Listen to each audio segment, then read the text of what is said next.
नमस्कार, आप देखना शुरू कर दिए हैं विवेक सिंह के साथ आवाज न्यूज। आप सभी को मालूम होगा सन ऑफ बिहार, बिहार के धड़कने, बिहार के समस्याओं का आवाज उठाने वाले, बिहार के एक अलग आवाज बनने वाले मनीष कश्यप जी बाहर निकल गए हैं।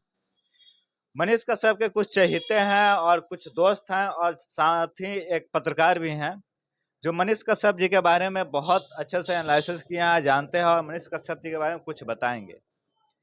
आप सभी का आवाज न्यूज में स्वागत है। और मनीष कश्यप जी के जो टॉपिक रखे हैं इसमें आप लोगों से हम पॉइंट ऑफ व्यू लेंगे और मनीष कश्यप जी के बारे में जानेंगे। उससे पहले हम आपसे पूछेंगे, सर मनीष कश्यप जी बाहर आए हैं, आप लोगों को कैसे लग रहा है? सबसे पहले तो आपके चैनल देखने वाले तमाम श्रोताओं को मेरा नमस्कार, प्रणाम है। और मनीष जी जेल से निकले हैं तो मुझे ही नहीं बल्कि पूरे देशवासियों को इसमें खुशी है। और ये खुशी की बात है कि असत्य पे सत्य की जीत हुई है और न्यायपालिका ने जो फैसला दिया है उस फैसले का सम्मान करते हैं।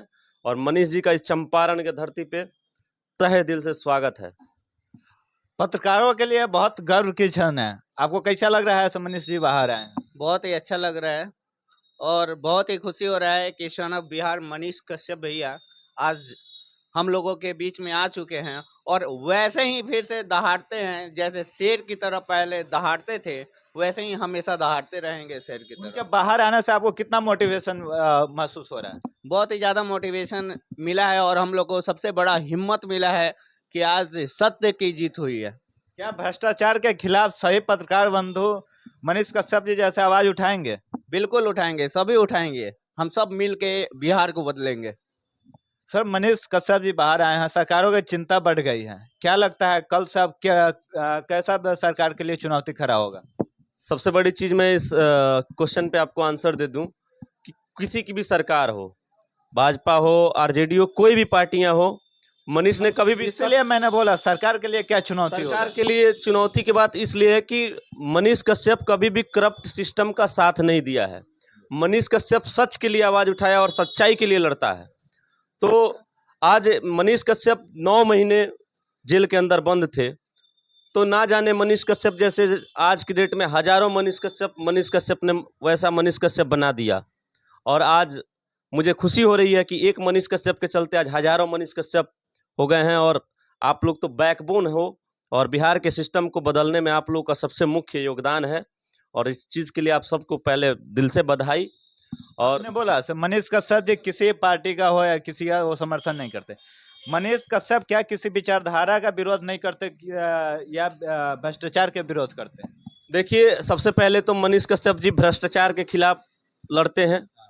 सिस्टम में जो करप्शन भर गया है उस करप्शन के खिलाफ लड़ते हैं और करप्शन के खिलाफ लड़ना बहुत अच्छी बात है। और सबसे बड़ा चीज़ है, खाना सोना बहुत बड़ी बात नहीं होती है, वो एक कुत्ता भी अपना पेट पाल लेता है, लेकिन सिस्टम के खिलाफ लड़ना बहुत बड़ी बात है। और तहे दिल से स्वागत करते हैं चंपारण की धरती पे मनीष जी का। मनीष कश्यप को आप मनीष कश्यप जब नहीं थे, मनीष कश्यप अभिन्न का समझने का मतलब हो गया एक ब्रांड, एक अलग फेम। तो जब मनीष कश्यप नहीं थे तब से आप जान रहे हैं, और पहले का मनीष कश्यप में अभी के मनीष कश्यप में क्या चेंजेस है? देखिए, मनीष कश्यप जी जैसे पहले थे वैसे ही आज हैं। जैसे पहले शेरों की तरह दहाड़ते थे और करप्ट सिस्टम के खिलाफ लड़ते थे। और मैं अभी इनका नहीं बोला, मैं जब मनीष कश्यप नहीं बने थे, जब वो यूट्यूब पे नहीं आते, उससे उसके पहले मनीष कश्यप और अभी में क्या उस टाइम भी उनके अंदर एक ही जिज्ञासा थी कि आखिर घूसखोरी क्यों चल रही है, सिस्टम में इतना भ्रष्टाचार क्यों है। और उन्होंने सोचा और उस लड़ाई को जारी किया। और आज के डेट में मुझे लगता है कि पत्रकारिता क्षेत्र में ये पहली बार हुआ है कि किसी पत्रकार को रिसीव करने के लिए 2 दिन तक रेलवे स्टेशन पे लोग अदर स्टेट से आकर के सो करके और मिलने का इंतजार करते रहे। और उनके आवास पे भी, घर पे उनके 4 दिनों से पहले से लोग यूपी से, झारखंड से, तमाम राज्यों से आकर के उनका इंतजार कर रहे हैं। कहीं ना कहीं ये हमारे लिए बहुत गौरव का क्षण है कि वैसा पत्रकार, वैसा युवा हमारे चंपारण की धरती पे पैदा हुआ है। ये हमारे चंपारण के लिए बहुत ही गर्व और फख्र की बात है। जब ने आप बोला सर करप्शन के खिलाफ आवाज उठाते हैं, मनीष कश्यप जी के आने के बाद, चाहे वो सरकारी स्कूल हो गया, सरकारी दफ्तर हो गया, सरकारी अस्पताल हो गया, बिना परमिशन का अंदर आप कैमरा नहीं कर सकते हैं, रिपोर्टिंग नहीं कर सकते हैं। ये बिहार सरकार के राज्य में लागू हुआ। ये होना जायज है? पहला नंबर तो जैसे मैंने पहले भी कहा कि बैकबोन, मतलब social media is a backbone, पत्रकारिता जो है बैकबोन है। और जैसे मोदी जी भी कहते हैं कि डिजिटल मीडिया, तो डिजिटल मीडिया के माध्यम से बिहार में ही नहीं पूरे देश में अगर क्रांति लाने का कोई काम किया है तो वो मनीष कश्यप ने किया है, और इस चीज़ का मैं तहे दिल से उनका शुक्रिया अदा करता हूँ। और सबसे बड़ा चीज़ है कि ये क्रांति बिहार के लिए बहुत ही सत्य साबित होगा, और बिहार में बहुत बदलाव हुआ है। पहले के टाइम में आपने देखा होगा कि पत्रकारों को के साथ कैसा व्यवहार किया जाता था, लेकिन आज मनीष कश्यप ने वो क्रांति ला दिया, वो इतिहास रच दिया कि आज पत्रकारों को हर जगह मान सम्मान दिया जाता है, और आप लोग देश के चौथे स्तंभ हैं। राकेश जी, आपने बहुत सारे मोतिहारी में मनीष कश्यप के तर्ज पे आपने पत्रकारिता किया। क्या आप जब बाहर आ गए हैं और सरकार उनके विपक्ष में है, तो सरकार से आप कैसे कदम से कदम मिला के सवाल जवाब कीजिएगा? बस हम सरकार को यही कहेंगे कि जो भी सरकारी दफ्तर है उसे भ्रष्टाचार को हटाया जाए। कहीं भी जहाँ भी भ्रष्टाचार हो रहा है, स्कूल हो गए, कॉलेज हो गए, सरकारी अस्पताल हो गए, वहाँ पे जो पदाधिकारी आते हैं वो भ्रष्टाचार करते रहते हैं। हम सरकार को यही कहेंगे कि हमको बिहार को बदलना है, बिहार में एक नया सिस्टम लागू करना है। कहीं भ्रष्ट जो अफसर हैं वो भ्रष्टाचारी नहीं करे, बस हम यही कहेंगे। और एक संदेश और देना चाहेंगे, जब मेरे भाई मनीष कश्यप आए हैं तो सभी लोगों को एक संदेश देना चाहेंगे, उठ जाग मुसाफिर भोर बहेओ, अब रैन कहाँ जो तू सोवत है, जो सोवत है सो खोवत है, जो जागत है सो पावत है। आपके इस शायरी में दम है, मनीष कश्यप के लिए जज्बा है। लेकिन मैं एक और चीज आप दोनों से पूछना चाहूंगा। मनीष कश्यप जी एक हमेशा बोलते हैं रिलाई करेंगे, रिलाई करेंगे। रिलाई का मतलब क्या है? मैं बता रहा हूँ। रिलाई का मतलब है कि भ्रष्ट और करप्ट सिस्टम से लड़ना। करप्ट जो इंजीनियर हैं, अभी एक इंजीनियर पकड़ा गया था, आपने सुना होगा, जिसके घर में करोड़ों पकड़े गए।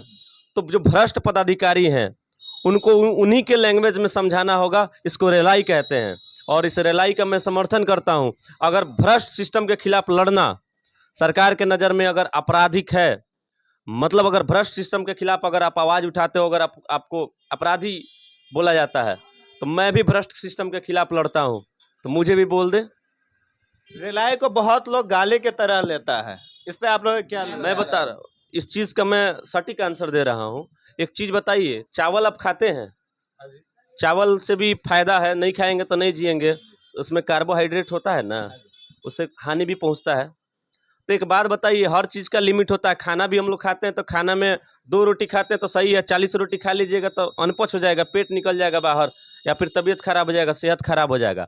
उसी प्रकार हर लैंग्वेज का, हर शब्द का 2 विचार होता है, समझने के ऊपर है। सवाल भी आप कर रहे हैं तो उसमें सवाल का भी हाँ, अब समझने वाला कुछ भी समझ जाए, उसके अंदर तो हम बैठे नहीं हैं। अब लोग कहने के लिए किसको छोड़ते कहने का मतलब है मनीष कश्यप के जो समर्थक हैं, रिलाई का मतलब भ्रष्टाचार के खिलाफ आवाज हो गया। हाँ, एकदम भ्रष्टाचार के खिलाफ लड़ना, उसको रिलाई हम लोग कहते हैं। और क्यों ना लड़े इस सिस्टम से। आज आप चले जाइए कहीं भी, एजुकेशन फील्ड हो तो, या फिर मेडिकल फील्ड हो तो, किसी भी फील्ड में चले जाइए, कहाँ बिना घूस के काम होता था। आज के डेट में बहुत सुधार आया है।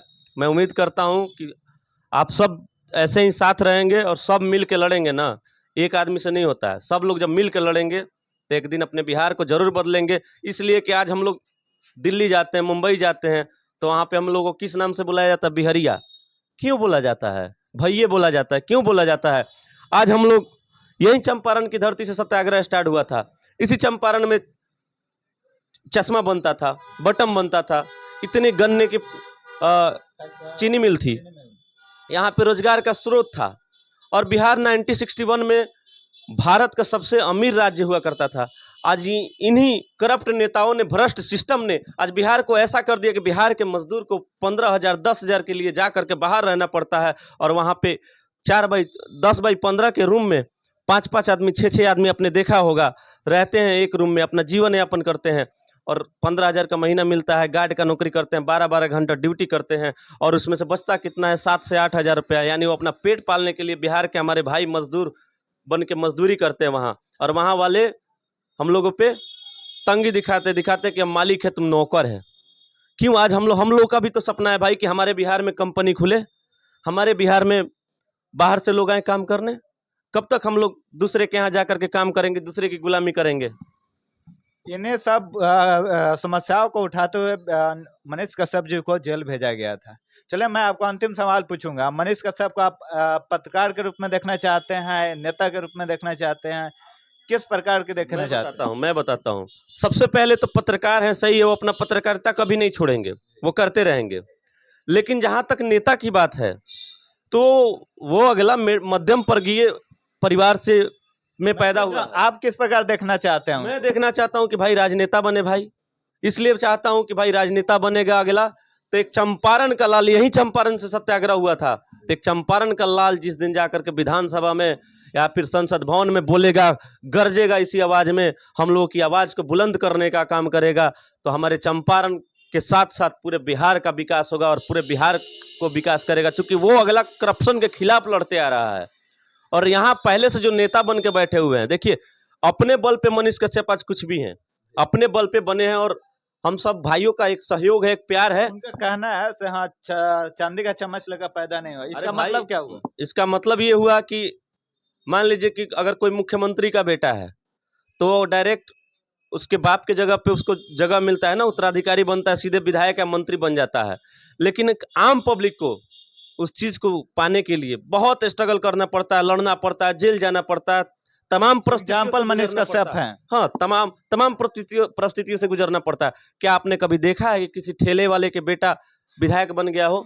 आपने कभी देखा है किसी रिक्शा चलाने वाला ऑटो चालक का बेटा विधायक बना हो, मंत्री बना? क्या मनीष कश्यप जी के बाद ये धारणा बदलेगी? एकदम बदलेगा। केवल राजा का बेटा ही राज नहीं करेगा, जो हकदार होगा वही राज करेगा, ये हमारे मनीष भाई का कहना है और एकदम होगा। आपका बहुत बहुत धन्यवाद, जो मनीष कश्यप जी के लिए आपने इतने सहनशीलता के साथ इतने अच्छे पूर्वक बिहार की जनता को उनके बारे में बताया। मनीष कश्यप जी अभी पटना से निकल के चंपारण होते हुए अपने घर जाएंगे। बने रहिए, उनसे भी कुछ बात करेंगे, उनका भी सके और उनके आगे के भविष्य क्या स्टेप होगी आप तक पहुंचाएंगे। तब तक के लिए बने रहिए आवाज न्यूज पे। धन्यवाद।